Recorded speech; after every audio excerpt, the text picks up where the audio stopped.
What's going on, young lady? How you doing? Hi, how are you? I'm I well. am fantastic. My name is Troy Jermaine Johnson. What's your name? Tia Watlington. What's up, Tia Watlington? Let me see them teeth. Let me see them teeth, girl. Tia, where you grow up? I grew up in Winston-Salem. Uh-oh, Trey Foe. Well, Winston-Salem. Trey Foe is after I came out of Winston-Salem. Okay. That's that new stuff they talking about. Hi, that's what's up. Awesome. Talk to us about the household. What was the dynamics? Who were the patriarchs, the matriarchs? Who held you down as a child? Mom and pop. My parents, my mother's deceased now. She passed in '06, but I'm a PK. So I grew up in the whole, it's a church on every corner in Winston-Salem. Like we have the largest amount of churches, if I'm not mistaken. Really? Like it's literally a church on every corner in Winston-Salem. So I grew up in that whole church scene. My father pastored. My father just retired after 48 years of pastoring or 49 years of pastoring. So he just retired this year. But Dad and my mom, I have two younger siblings, but. So what was your role in the church? Were you singing? Were you the usher? Lord. Were you all of bake it. sale? The PK. You do all of it. I wasn't forced to do anything like most preachers' kids are, then you get that reputation of once you get out the house, you're going to be wild. Everybody knows. But no, it wasn't like that. My dad is both of my parents are Winston-Salem natives too. So he grew up knowing that, it wasn't, you can't be strict on kids and then expect for them to be able to flourish. So I was allowed to make mistakes and kind of wild, as long as I kept my name good. That was his only thing. Your name is your word, so. But I was on the usher board like everybody else. Of course, choir. Yeah. I was forced to take piano lessons a couple times. It just didn't stick. Forced? Yeah, quite a few times. It never stuck. But just, regular stuff in the church. I went with my dad to like those Baptist conventions for a little bit, just to kind of get away because I was the oldest. Okay. But regular stuff in church. You could be on your deathbed, but you're going to be at Sunday service at the altar and they're going to pray over you and you're going to go to school. You better believe it with the oily forehead. Right. You got an oily forehead every morning. My mother worked before she worked very early in the morning. So she had to be in Greensboro like 7. So we was getting oil slapped on our foreheads and, before we got to go to school. So it was all that. So it was pretty good. I appreciate that. We got to put some respect on the name real quick. We are at the North Carolina Central University. The North Carolina Central University. Eagle Pride. Eagle Pride. That's right. I was wondering when somebody was going to do it. Somebody got to say something. Welcome to the Bro Code Show, your ticket to laughter, wellness, and personal development. Brought to you by Bro Code TV Productions. Get ready to dive into hilarious discussions, mindset hacks, and legacy talks that will leave you both entertained and inspired. We've got all things personal development, wrapped in a humorous, insightful package. Join us for a unique blend of funny and thought-provoking content that's guaranteed to uplift your spirits and empower your journey. It's the Bro Code Show, where we're all about laughter, growth, and building a legendary legacy. Tonight's guest is Tia Watlington. Tia is Vice President of Jamla Records and owner of Watlington Consulting, where she and her team empower individuals to live a brighter future. Sit back and relax and enjoy the show. Tonight's guest is Tia Watlington. Tia is Vice President of Jamla Records and owner of Watlington Consulting, where she and her team empower individuals to live a brighter future. Sit back and relax and enjoy the show. We got students in the background for those that can't see it, and we are having a teachable moment. And we have a few questions. They got to just tell the people your name. I'm Stephen Smith. I do have a question. You said you grew up in Winston-Salem? Born and raised. Born and raised. You go to school there too? I graduated from Glenn High School. Wait a minute.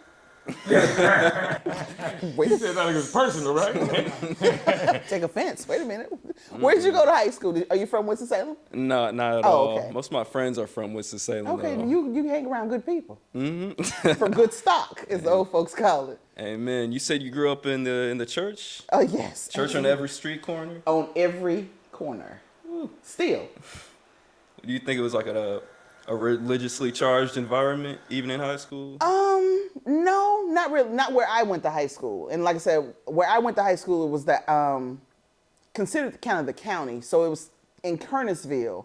But kids were still getting kind of bused from everywhere. But my high school at the time was 45-55, so 55% white and 45% black, and then we had probably 5 or 6 students that were considered other, and that was it. But that was before that side of town is kind of the south side of town, so that was before kind of the Hispanic population kind of grew. And so by the time my brother graduated high school, the demographics were totally different. So, yeah. But We got another student in the building too. Let the people know who you are. My name is Julia Bellamy, Hey, and my Julia. question is, how did your religion, affect you growing up? I know you're pre-K. Do you still implicate some of those things in your life today that you learned growing up? It's kind of embedded in you. I was always, of course, like I said, I'm the oldest of 3, and I'm one of the ones that kind of push the buttons a little bit. My dad and I are very close. We've always been very close. And it was one of those things of, this don't add up. How are there 2 creations in Genesis? Why is this the same story 3 or 4 books away, and some of the stuff is left out? Well, what about if it was if you read the front of your Bible, it's canonized in 1600 or 1500 or whatever, then what about all these other books that they talk about? Jesus died at 33, but so was Mary Magdalene his girlfriend, or was she just part of the crew? So I was always asking questions, but now that I got older, I don't go to church as much, hardly any, but it's still one of those things of I still have faith. I still am a believer.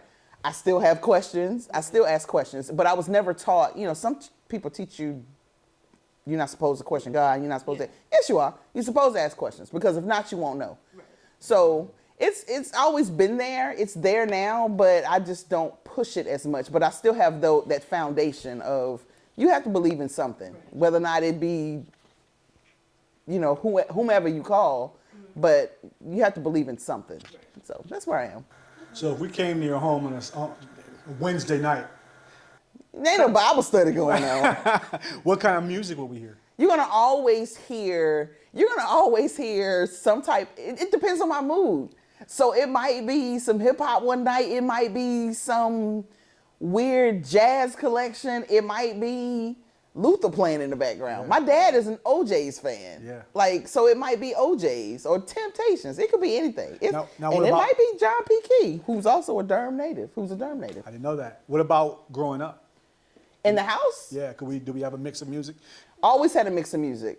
Saturday mornings, my mother would turn the TV off after a certain time, and it was clean up. So we're running. Well, it wasn't even 102 back then. I can't even remember what it was, but it would still be, whatever was playing on Soul Train at the time, or 70s music pumping in the background, so we would clean up. Yeah. Growing up, of course, Sunday mornings, you getting Clark Sisters, John P. Key, whomever was on the local radio station that was played through the local funeral home, which is so weird. But yeah, so music has always been in the house. My father was the first people who taught us how to dance. So, it was pretty cool. I love it. So talk to us about Winston-Salem. Talk to me about some things that people don't know growing up there that are still with you to this day. As in, Winston-Salem made me this. That's a good question. I think Winston-Salem made me resilient. Winston is still kind of a divided city, if that makes sense. So you have Buena Vista and all the kind of high-end rich folks, rich neighborhoods, all of that. And then you go another side of town, and it's more like suburban black. And then there's suburban white. And then there's, middle class. And then you got all of the housing projects kind of sprinkled in between. So, everybody's family has that mix of people. You got the 1 or 2 aunties or uncles that made it out. And then you got auntie that's moving every month to avoid rent. So being able to go from getting dropped off over Granny's house in Happy Hill Gardens to, because parents can't miss any more work, or going over and getting dropped off at an aunt's house in Piedmont Circle, and running through the projects all day or during the summer. So you get a mixture and you learn how to adjust. People call it code switching, but it's learning how to adjust and be able to be good in any hood, like they're calling it now, or being able to adjust and being able to see, oh, I know how to act when I go over here. I know how to speak to folks when I go over here, but I also know how to act and adjust to my own people.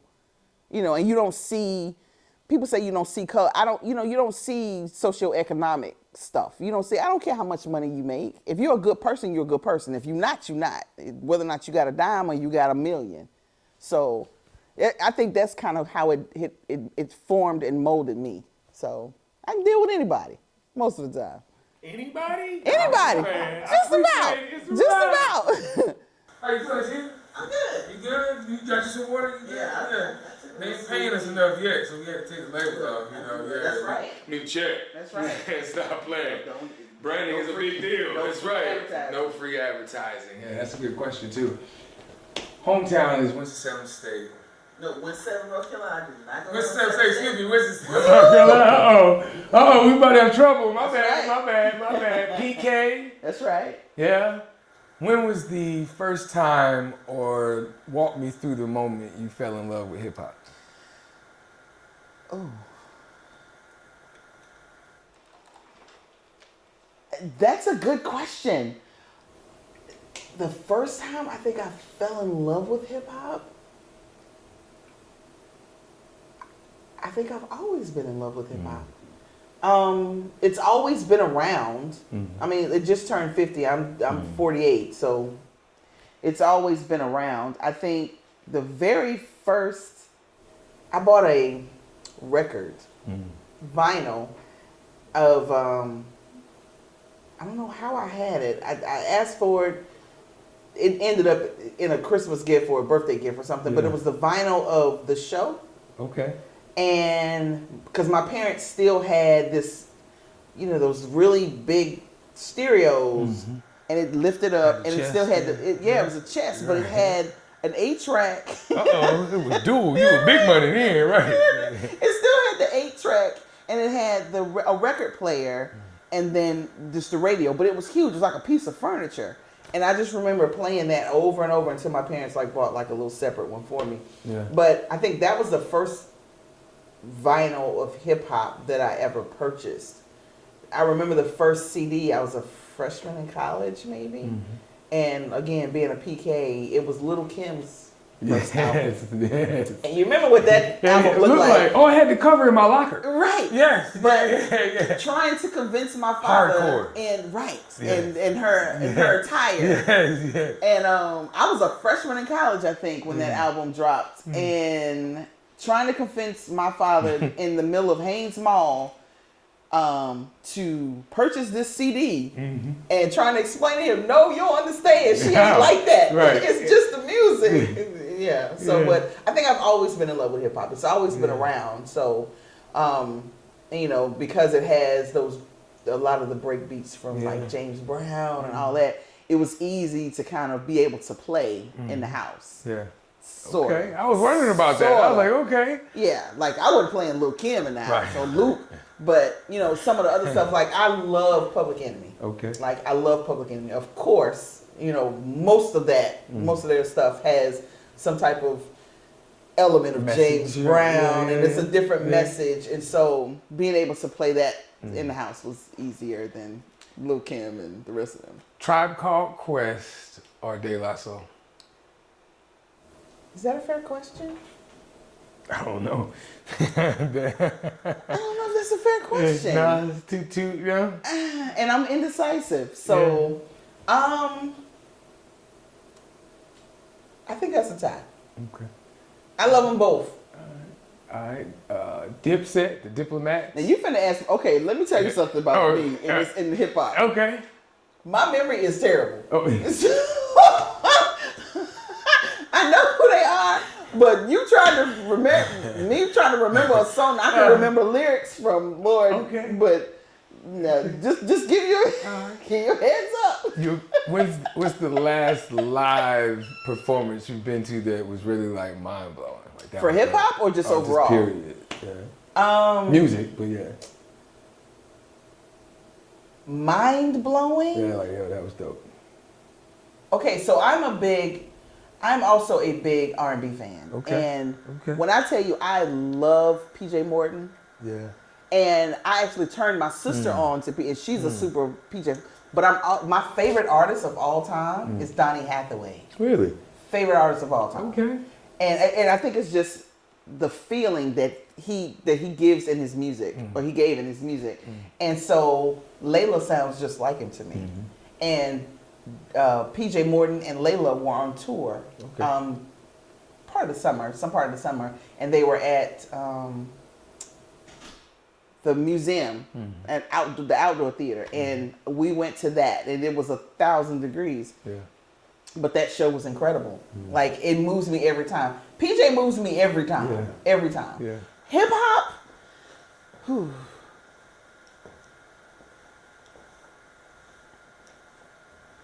Like, I love Busta's energy. Yeah. I love Busta's energy. Him. This year we celebrated our 30th class reunion, high school class reunion. Okay. I tell you how old I am. And part of our reunion weekend, we had Black Moon, Lords of the Underground. Black Moon and Lords of the Underground this year. Okay. And my favorite Lords of the Underground song is Funky Child. And That's when your they favorite? performed it, I got Lost lightheaded. it. I lost it. There's a video, and I lost it and got super lightheaded. And, just those type of feelings. I screamed so loud when I saw Rakim perform the first time. When I met Chuck D the first time, I lost it. So I'm a lover of hip hop, but I also love the artists themselves and just all they give to the audiences. Yeah. Undergrad here at the North Carolina Central University. We are Durham, Bull City stand up, and then somehow ended up in Mississippi, right? Yeah. Somehow ended up in Mississippi. Ended up in Mississippi. Right? Law, right? Yeah. We're talking about educated woman. Like, hey, you know what? I'm gonna go back. A lot of student loans. And now, consultant to the stars, you take consulting to those that are in the music industry. Yeah. How did you get into that? Like, what is that? The math ain't mathing. Help me with that. It does? Okay. It all ties Help me with the math. ties in. Well, left here in undergrad, did not immediately get into law school. So went home, worked for a year, figured out I didn't really want to be a grown-up all the way yet. And so went back to school, applied to a couple of law schools, and ended up at Ole Miss. So I was there for 3 years, graduated in 2001, and came back home and started working. But by that time, my best friend is Ninth Wonder. So we have been friends. Shout out to Ninth. We met in the 9th grade, well, the summer before the 9th grade of '89. So, but this time he was already doing music. He was already, little brother had already, all of that stuff had happened. And we were all on a crew trip. Like, we were all gone somewhere. And me being nosy and being the friend that I am, I walked past his computer and there's like 15,000 emails unread. And I'm like, I said, fam, what is going, like, do you need some help? What is this? And he was like, well, it's emails. I was like, you think? Clearly.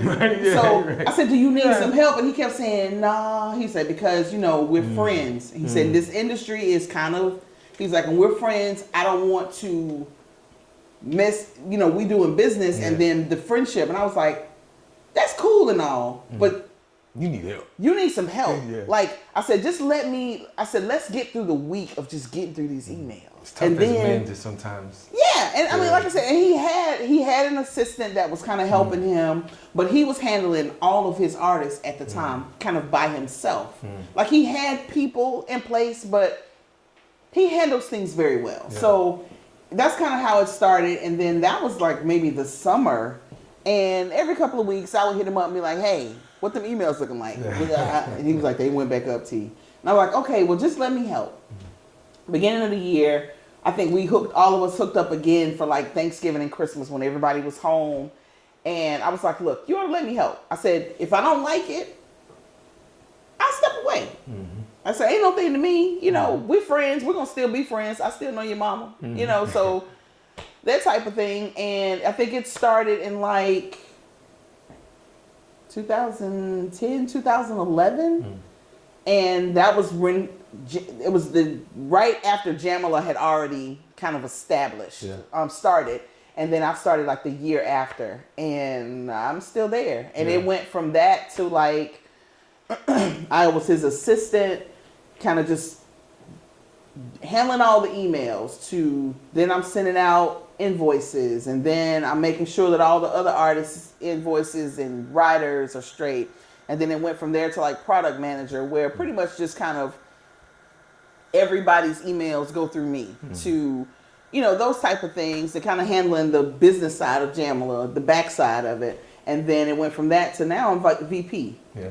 So I'm still kind of doing the same thing. I'm still doing his stuff and then the other artists. But now we have it so that, you know, other artists make sure that they have their own day-to-day person instead of it just being us. But it was a lot of bumps and bruises and a lot of, oh, I forgot, or, oh, I didn't see that email, or, you know, oh, I forgot to ask for travel, or, you know, that type of thing. So, you know, but it was a trial and error, and I didn't get fired. So, right?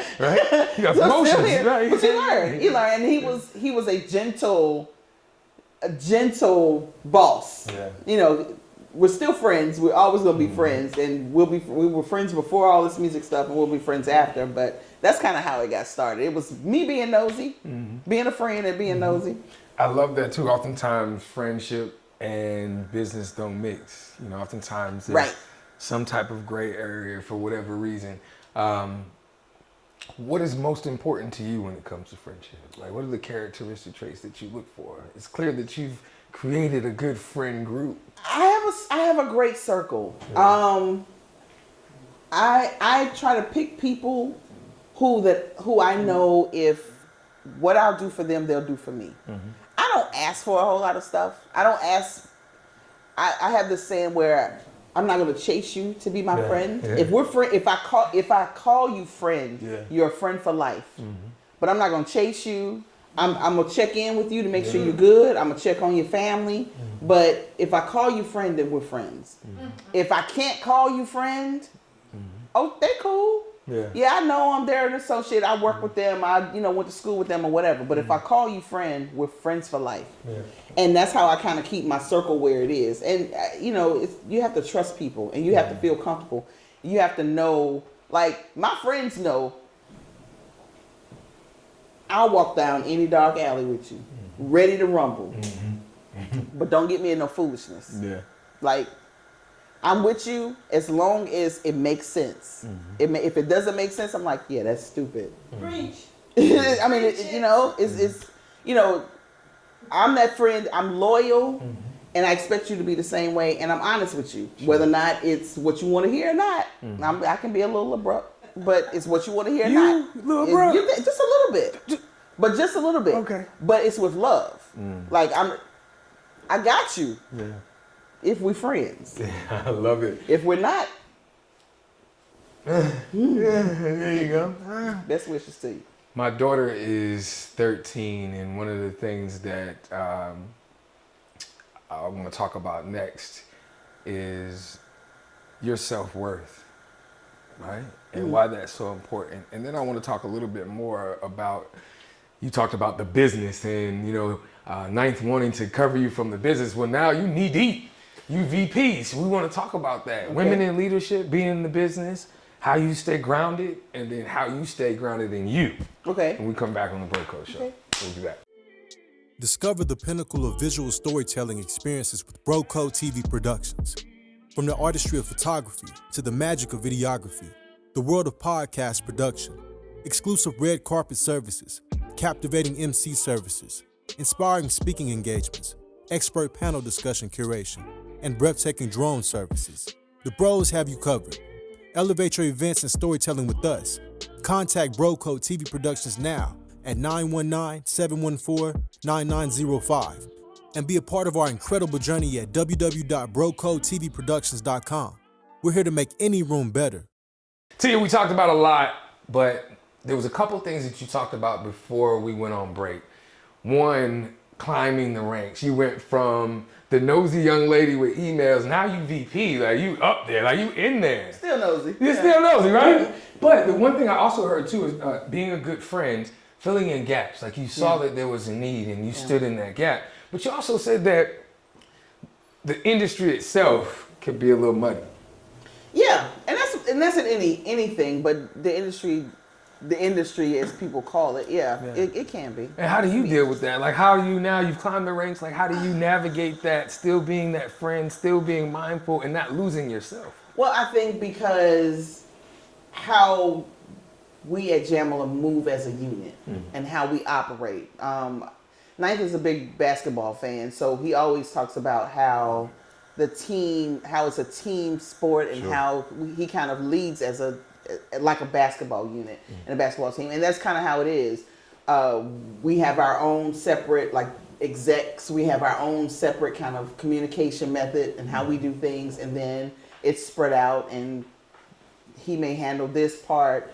Kashif Norval, who's the president, may handle some things, and then Tia handles some things. So it's just how we move as a unit, and I've been protected, shielded, not only because a woman in the industry, but also shielded as a friend. Yeah. Like I'm very protective of my friends, and I'm very protective of Ninth, and I do most of the traveling with him. Yeah. So he's also protective of me. So when we're in industry, early on when we were in industry spaces, and people can just be who they are. Some people are just rude, naturally, or disrespectful naturally, or don't respect women in their positions, and that had to be checked a lot of times. Or he would pull me to the side and be like, "Look, you know who you are. You know why you're here. This is what I asked you to do. So this is what you need to do." And I was like, "Okay, but this is your brand. I don't want to step on anybody's toes or be." He was like, "This is what I asked you to do." So I've had to get to that point, but it's everything has been a learning kind of curve. But now it is what it is. I have a good time. I love it. How do you continue to speak life into you? When we talk about self-worth, we speak to a lot of women, we speak to a lot of people, and the work that we do in the Bro Code is all about personal development. So how do you speak life into you in that space? To be completely honest, a lot of times I doubt myself. And that's just a part of my personality overall. I don't see all the time. People say I see the greatness in you, and I see what you can do, and a lot of times you don't see that for yourself, and I don't see that a lot of times. I'm just like, oh, I'm just doing whatever. And it's like, no, that's everybody don't do that. Right. So I think I don't always see it, so it's difficult for me to be able to speak. Sometimes it takes someone else to say it for me to say, oh yeah, okay. Yeah. So I mean, that's something that I have to personally work on, but that's kind of where I am. It's just I'm doing what I'm supposed to do, or I'm doing what I do, and everything else kind of falls where it may. Thank you for being so transparent. Yeah, oftentimes we devalue our greatness because we're so used to doing. Right. We get caught up in the doing that we don't celebrate the progress. We don't celebrate where we were. I would have thought that about you. From the outside looking in and looking at who's in your circle, and maybe that's why that's so important. Yeah. The people in your circle and having people that could speak life into you. Yeah. And seeing things that maybe you look over. I do look over it. I do. Yeah, I love that. Well, thank you for being transparent. You know, we got one more scene. We'll be right back, and we're going to love on you. So next, Words Matter with the 2 Out Bill segment. Discover the pinnacle of visual storytelling experiences with Bro Code TV Productions. From the artistry of photography to the magic of videography, the world of podcast production, exclusive red carpet services, captivating MC services, inspiring speaking engagements, expert panel discussion curation, and breathtaking drone services. The Bros have you covered. Elevate your events and storytelling with us. Contact Bro Code TV Productions now at 919-714-9905 and be a part of our incredible journey at www.brocodetvproductions.com. We're here to make any room better. So first of all, Tia, how are you? I'm good. So- I'm doing well. Yeah, man, we pretty much back at home for you on your college campus. Yes. Sure, a lot of memories come up, but the first thing I want to do is say happy birthday. Thank you. Thank you. That, if I'm right, that would make it Libra season. It is very much Libra season. Now, I'm a little biased because my birthday is coming up in October too, but I truly think Libras are the best sign. You Like, I don't best know what believe it. I don't know what the viewers think, but if the world was all Libras, I think it'd be a perfect place. I think it would be a perfect place. There might be a couple of issues with decision making because we're a little. No, I've been working on that. I've been know, working. Keep me in your prayers. Yeah, I love it. So I want to, you know what, wellness is my topic. I love talking about wellness. I love seeing people take very good care of themselves. Okay. And so first of all, I want to know, growing up, was that a conversation in your home? Yes. It may not have been as detailed as it is, you know, how everyone does it now. I keep going back to my dad. My dad is one of those, you know, very overprotective, and he was very overprotective of his children and his family, but especially his girls. And being I'm the oldest, it was, you got to drink your, the thing was, drink your water because water make you pretty. It doesn't. Whether it does or not, right? But I hear you. You always got to drink your water. Water, right? But it was the it makes you pretty. So you make sure you're drinking your water, but it also flushes your system and it you know hydrates everything. So that was always big. My mother passed away of breast cancer, but she was diagnosed the first time before she was 30. Wow. So health was always kind of a conversation going on in the background all the time. My mother never smoked, she never drank, but out of her other 14 siblings, she was the only one that had cancer. So we were always making sure you eat your greens. You gotta eat greens, even if grandma put lard in them or grease or fatback meat or whatever, you still need to eat your greens. Be healthy, try not to be around a whole lot. Everybody smoked in the family, but you grew up in Winston-Salem. It's a tobacco town, like just like Durham. So, you know, cigarettes were everywhere, but, you know, just healthy in that type of way was always kind of the background music, just for those reasons. Yeah. I like it. Thank you for that.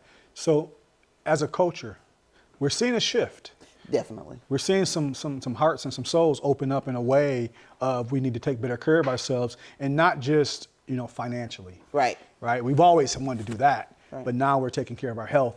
Let's talk about a little bit about therapy for a second. First of all, do you believe in it? Number one, because, you know, growing up in the church, they said we could, you know, just need to pray it pray. out, right? Jesus is gonna fix everything. And then- right.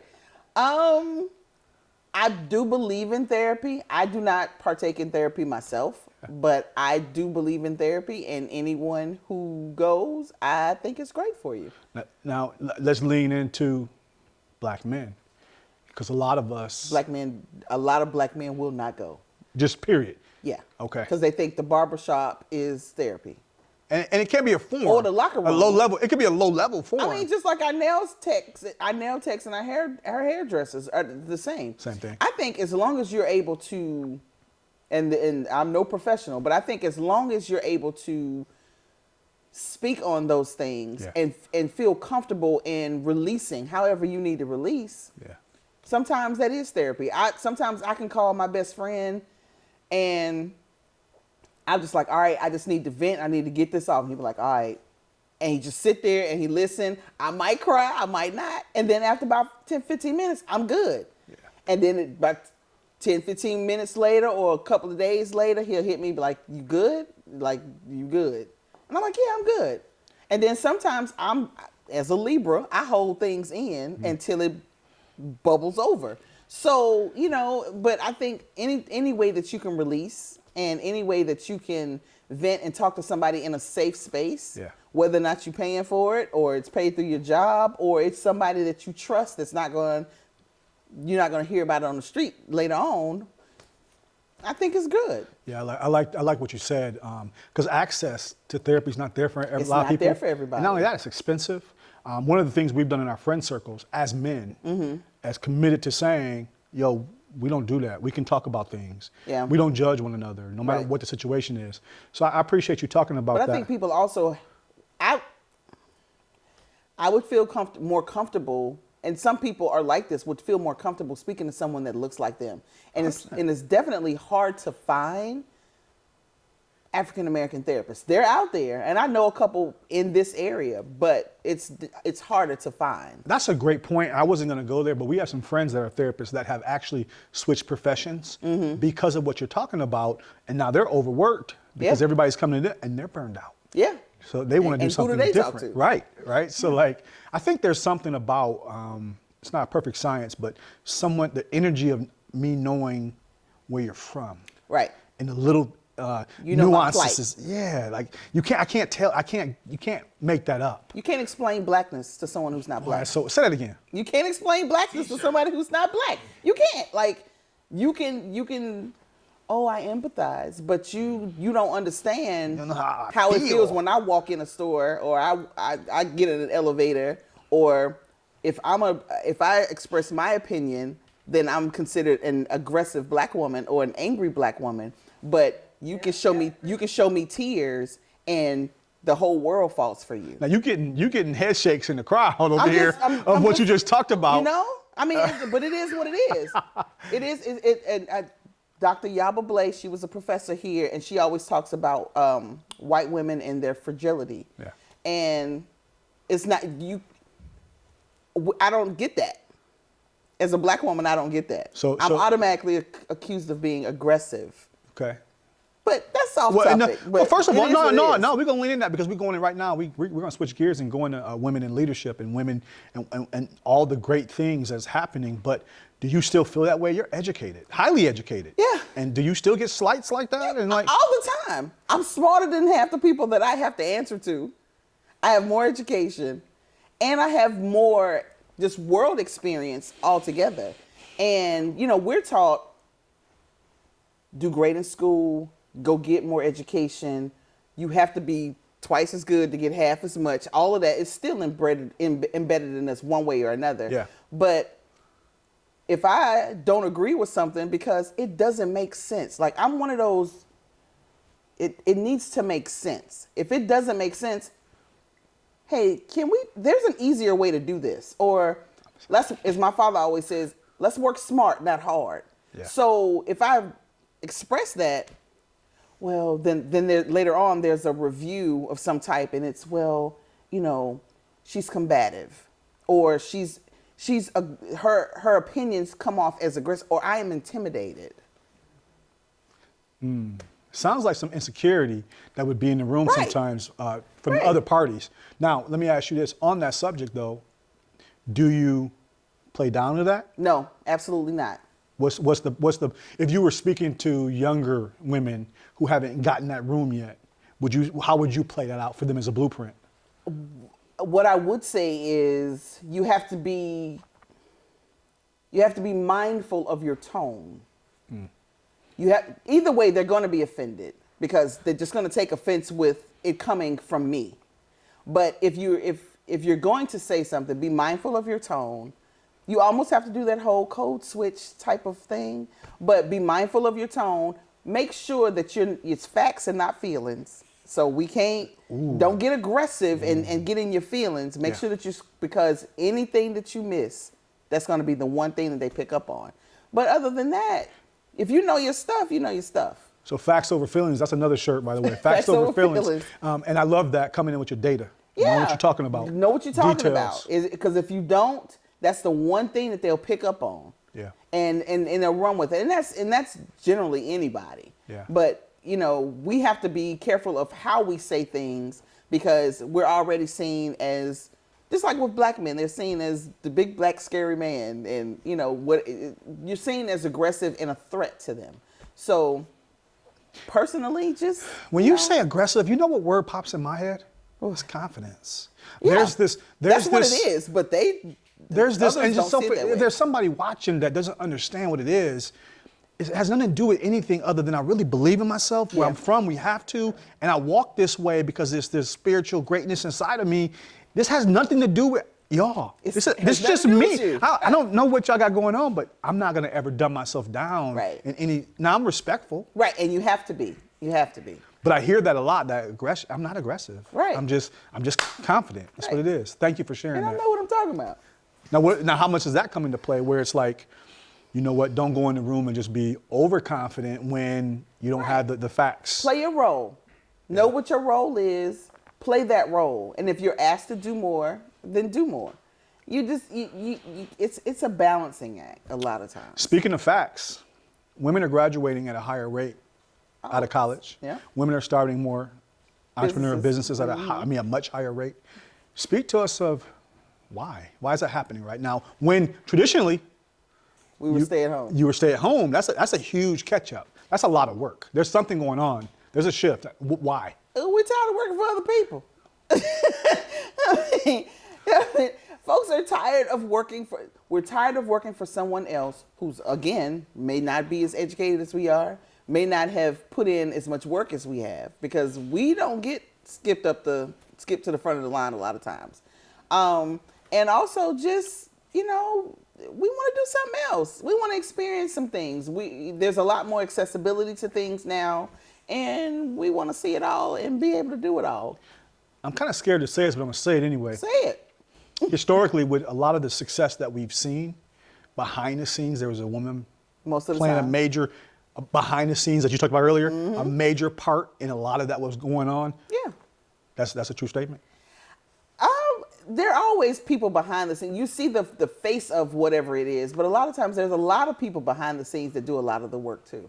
Okay. I mean, I think it's a partnership. Everything works. You have to know your role and know your position. So that's kind of where it is. Last question, and I love that word you just brought up. For the Bro Code, we're really big on partnership and collaboration.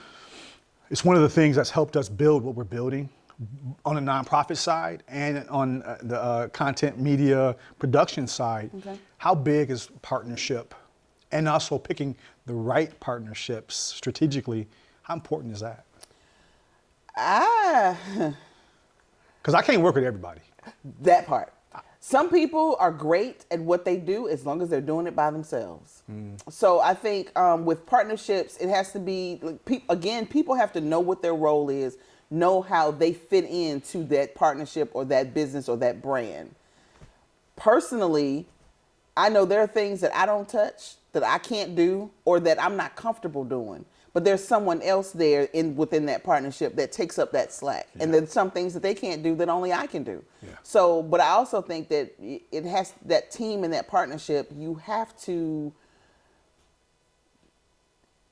mesh on a different level in order for the machine to move. Yeah. And sometimes that may be a friendship, sometimes that may be just a mutual respect for each other.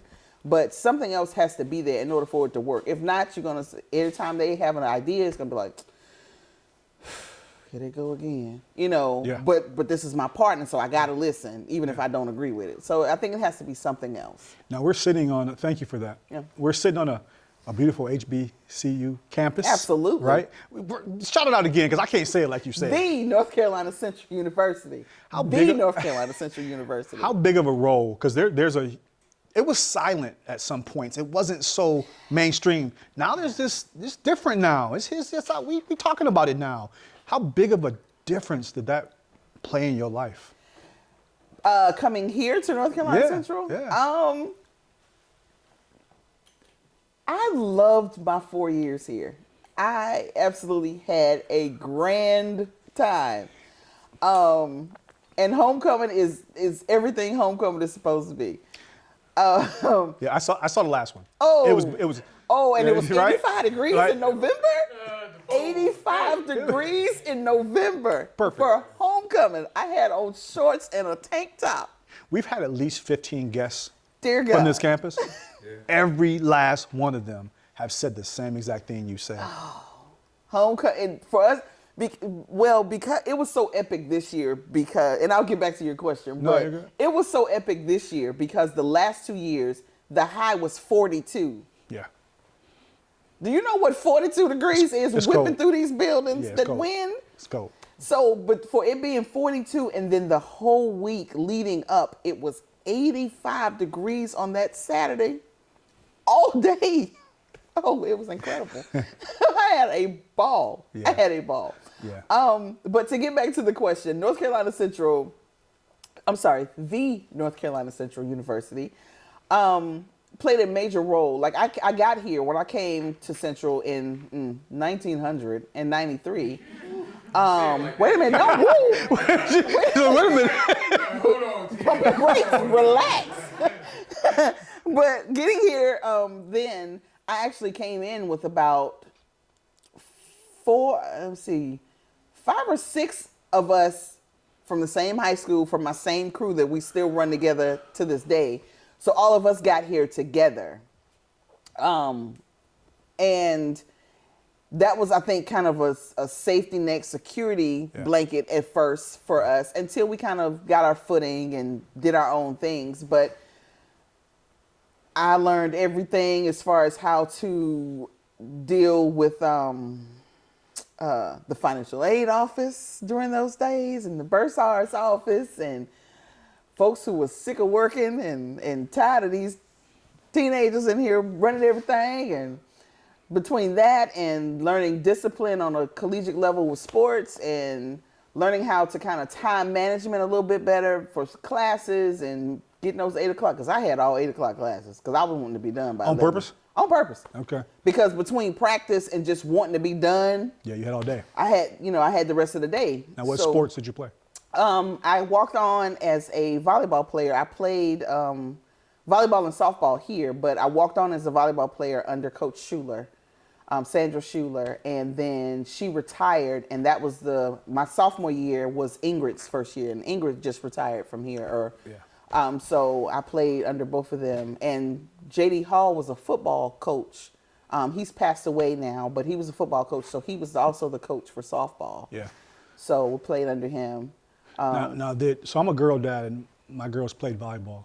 And I really didn't know much about volleyball until I went to their games, and I noticed the element of team. Like, you can't have one good player and win in volleyball. It doesn't work that way. No. So I want to know, with sports for you, is there a correlation between you playing sports and your success as an adult? Yeah, you have to learn, because like we said before, everyone knows their role. You have to know your role. You have to know where your weak points are and where your strong suits are.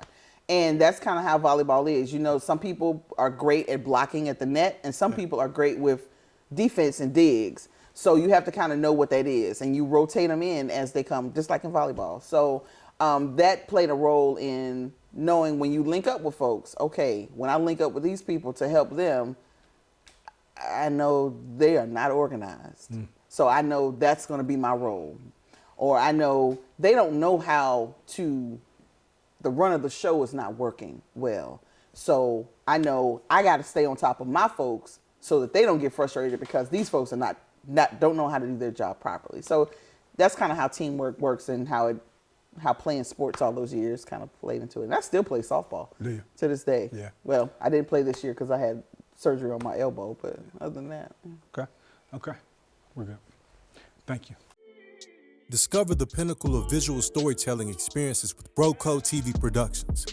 From the artistry of photography to the magic of videography, the world of podcast production, exclusive red carpet services, captivating MC services, inspiring speaking engagements, expert panel discussion curation, and breathtaking drone services. The Bros have you covered. Elevate your events and storytelling with us. Contact BroCo TV Productions now at 919-714-9905 and be a part of our incredible journey at www.brocotvproductions.com. We're here to make any room better. So, Tia, this is one of my favorite segments because it's kind of our way of giving flowers Okay. to people that have sat down with us. And so we have our You Matter $2 bill that we give our guests. Everybody in the building that's a part of this show has signed it. And we asked you your one word. And you went back and forth. But we came up with persistence. Okay. Why does that fit you? I think it's who I am. That's the, if it was one word, I think that was the first one that came to mind. That's just kind of who I am. It's kind of important. Kind of important. Kind of important. Well, we have it here. It says You Matter on the front. We wrote your name and you wrote persistence. And we want to make sure you have this. Thank you. She said she's going to use biscuits. That's funny. I won't say the place, but you might see a biscuit or two.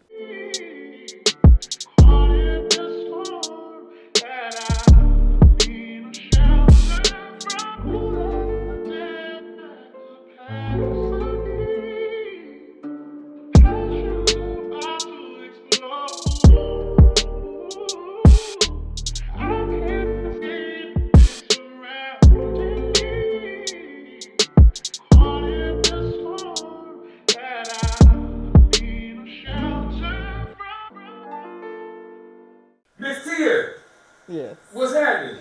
I'm doing good. Doing good. Look, you just got off an episode with Broco TV Productions. We are at the North Carolina Central University TV studio with the Felicia Casey Hicks, TV studio manager. and Steven Smith, cameraman. Yes, I'm here. Bro Kurt and Bro Troy. Look, tell us about your experience. It was incredible. I did not exactly know what to expect, but I have had a grand time. It was informative on both ends, and it was fun. I'm not nervous. I'm not sweating, so I've had a good time. You told me that you were shy. I am shy. Yeah, but has that shyness went away? No, of course not. You supposed to say yes. Cut it. Of course not.